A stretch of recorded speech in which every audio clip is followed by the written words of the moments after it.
It seems that various kinds of discrimination and bigotry are alive and well. Now I'm going to speak of two areas that are very personal to me. Um, there's others, but these two are very common and very important to me. And some of them have some historical significance. Um, one is a history of anti-Catholicism. The long history of anti-Catholicism is just about as long as our history of anti-Semitism or anti-Zionism.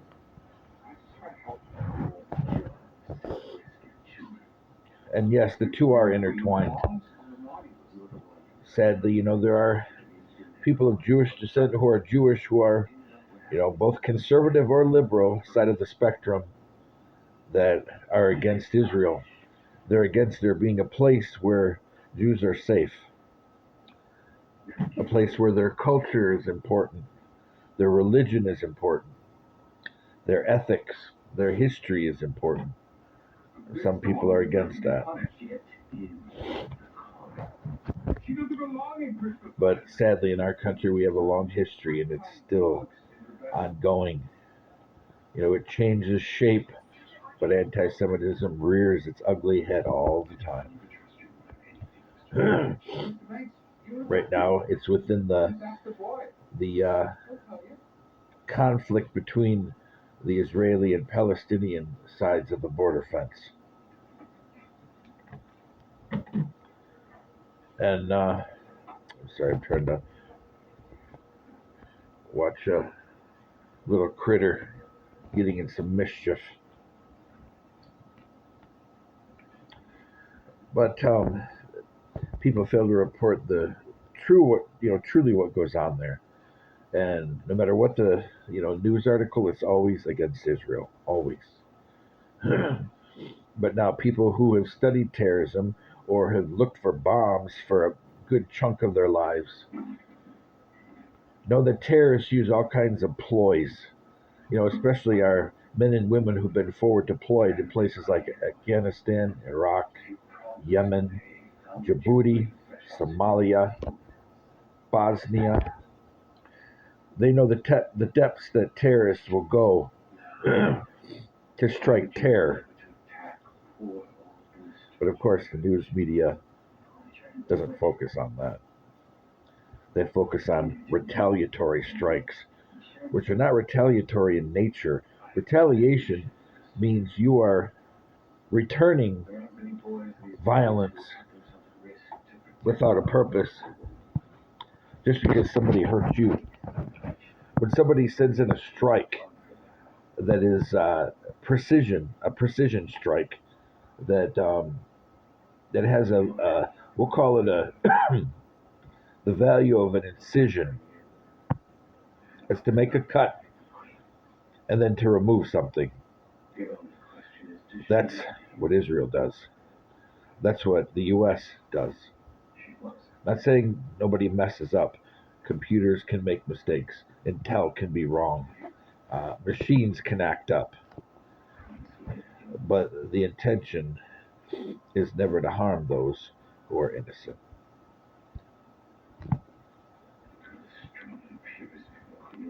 My feeling is I think the biggest problem and the biggest suffering that's on the Palestinian side of the border is the fact that the organizations that run the government there, they oppress the people. And the people are too scared to stand up because so many terrorist organizations use the Palestinian people and exploit them. They exploit them more than a candy fanatic will exploit their local candy store to get every single sweet little delicacy they want. Well, this is what terrorists do to Palestinian women and the children and the men, but in different ways. This is what terrorist organizations do to destroy Palestinian families and to make them enemies with the people who have helped them, U.S., various aid organizations, Israeli side of the border, who have helped so many hundreds, even some organizations, thousands of people to find new lives and to find peace. But the media doesn't talk about that. So we have a new anti-Semitism now. It's revolving around that. And we have another new anti-Semitism, which has been around, but it just it's called a different name. Various kinds of extremist groups that target Jewish families. Only these are more modern, Various, some are even cloaked as religious movements to disenfranchise and even try to invalidate who's really Jewish. That's another form of anti-Semitism that's old but yet reclothed. And then we go to the, anti-Catholicism. And this is, you can see it in various moments throughout our history. The biggest ones that I've thought about and tried to figure out for years, why when, we drop the bomb. I mean, first of all, the bomb is a complicated thing when we drop the two bombs. It's complicated in one hand and necessary, but then in another hand, not so necessary because even within Japan, they were starting to wind down. They were having heavy losses, and the emperor was facing opposition within his own country. So it's complicated, kind of needed, but then again, not. It's complicated. Um, some places they were having losses, but they were making gains. It's complicated. But the fact of the matter is, why did they choose two places? Hiroshima is a large Catholic settlement, large. And you can look this up. Large Catholic settlement. Why did we choose there? Nagasaki, another large Catholic settlement going back to colonial periods of Japan, where there was not actually Nagasaki was one of the first places that missionaries were allowed to dock and to set up chapels. And eventually out of that, this is the strategic, we'll call it the strategic positioning of the Japanese in Nagasaki was because of all the shipyards there, the armaments factories. So, I mean, that explains a little bit. Yet, why one that has so many Catholics? And again, like I said, Hiroshima was one of the first places that missionaries landed, along with Nagasaki. But Hiroshima has a longer history and less strategic regarding armaments or shipbuilding or defense. Then we go, let's fast forward 25 years to the controversy of electing a Catholic president and a Catholic attorney general. Oh, so much controversy. And then they both ended up dead. Unjustly, absolutely um, um, evil and uh, secretive and unanswered, the deaths of both of those men. And then we fast forward about another 20 years. No, that would be, yeah, about 25 years. We fast forward to the 80s, 90s, actually all the way up until now. All of the Me Too movement, even before it was Me Too, focusing on the abuse cases, only in the Catholic Church. Yet, when you look statistically, the Catholic Church is not the problem. Statistically, somebody needs to dig up their numbers of these cases. And the fact of the matter, defending our church, also, a lot of cases will never be resolved because the people who were accused are already gone. They've passed on. So that is even more of a addition of great enigma surrounding the church because the people who are accused are gone. And once again, now, anytime you talk about clergy in the Catholic Church, and people forget Eastern Catholic Church, I have heard of not even one case within the Eastern Rites. I have never heard of even one case in the Eastern Rites. Why is that? It's because the great enigma of celibacy doesn't exist there. Only from the bishop's position up to the metropolitans and patriarchs. There's lots of priests who are married with big families, just like the Orthodox. Lots of priests with big families. So the media never talks about this to educate people about the complexity of our church and our sister church, the Eastern Orthodox, various um, groups. But yet,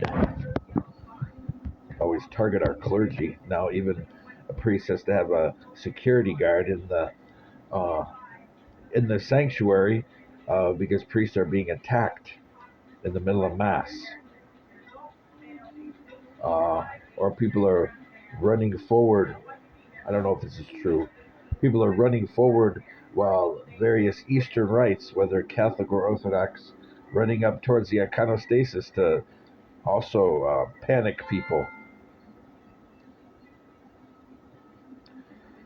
So why this anti-Catholicism and this anti-Semitism why do they keep rearing their heads?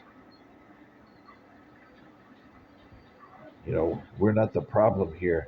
If people read their statistics in crime, read their statistics in charity, read their statistics in criminal and or predatory behavior, read their statistics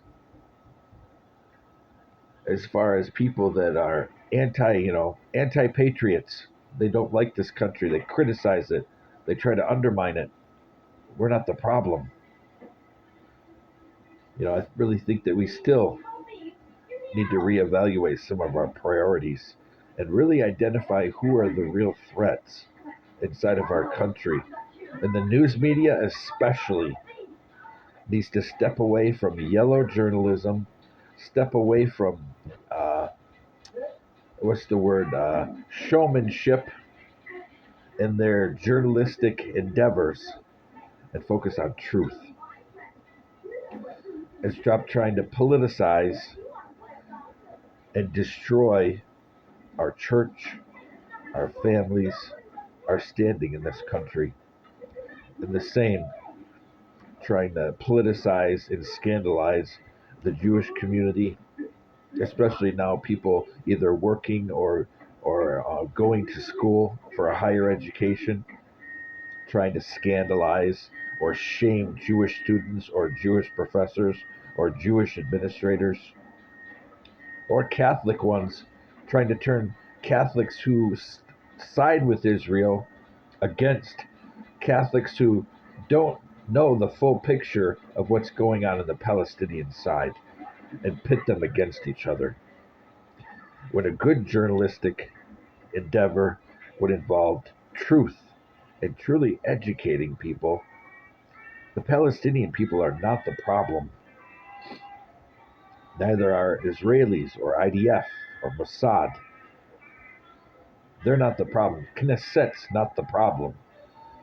The problem is the people that control the Palestinian side and the fact that nobody wants to empower the Palestinian people to overthrow the entire regime, all the people in charge, and put them back in the charge of their future the way it should be.